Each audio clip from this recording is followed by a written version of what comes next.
shirkan oo madaxweyne ku-xigeenka jamhuuriyadda Soomaaliland mudane Cabdiraxmaan Cabdullaahi Ismaaciil Saylici uu kula yeeshay xarunta aqalka madaxtooyada ee Soomaaliland gaar ahaan xafiiskiisa madaxa ugu sareeya hay'adda KER iyo wafdi ballaaran uu hogaaminayso ayaa muddadii uu kulankaasi socday waxa lagaga wada hadlay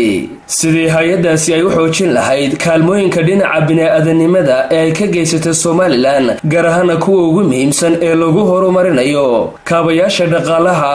kulankaasi madaxweyne ku-xigeenka jamhuuriyadda Soomaaliland mudane Cabdiraxmaan Cabdullaahi Ismaaciil Saylici uu la qaatay wafdigaasi ay hogaaminaysay madaxa ugu sareeya hay'adda KER ayaa markii uu dhamaaday waxa si wada jira warbaahinta uu la hadlay madaxweyne ku-xigeenka jamhuuriyadda Soomaaliland iyo waliba gabadha hogaaminaysay wafdigaasi. The good work that we're doing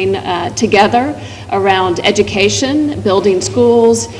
getting more women teachers and training teachers, and also focusing on vocational skills, looking at youth and urban development, and also working around water and ensuring that waxaana ay sheegtay in dowladda Soomaaliland ay kala shaqayn doonaan mashaariica lagu horumarinayo arrimaha bulshada waxaana kamid ah bay tiri mashaariicaasi waxbarashada dhismayaasha iskuulada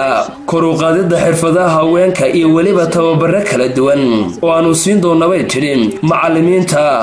waxaanu awood saari doonaa bay tiri tababarada dhinaca farsamada madaxweyne ku-xigeenka jamhuuriyadda Soomaaliland mudane Cabdiraxmaan Cabdullaahi Ismaaciil Saylici oo isaguna halkaasi ka hadlay ayaa waxa uu tilmaamay waxyaabaha ay ka caawin doonaan Soomaaliland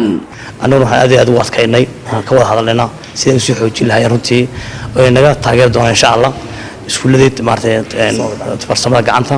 isla markaana ay noo sameeyeen lahayn xaruntii lagu tababarayay macallimiinta vocational trainingski iskuulada boodhanada waxay naga qaban karaan oo inta badan maanta dadweynaheenu gacanta ku hayo dawladdeenu awood lahayn inay iskuuladii boodhanka ay fangareyso oo maanta gacmaha ku hayaan dadka deegaanadu taa qudheedana waan ka hadlaynay wax naga qabtaan iskuulada boodhanada naga caawiyaan iyo wixii kale maartay xagga biyaha oo si wax looga bedelo nolosha dadka in badan bay runtii shantan sano u dambeysay xilka haynay 2010 ilaa maanta wax badan ay ka bedeleen nolosha maartay caruurteena iyo dad badan waqti u helin iskuulada hablayna mabay ay fursad siiyeen aad iyo aad baan ugu mahadnaqnaa runtii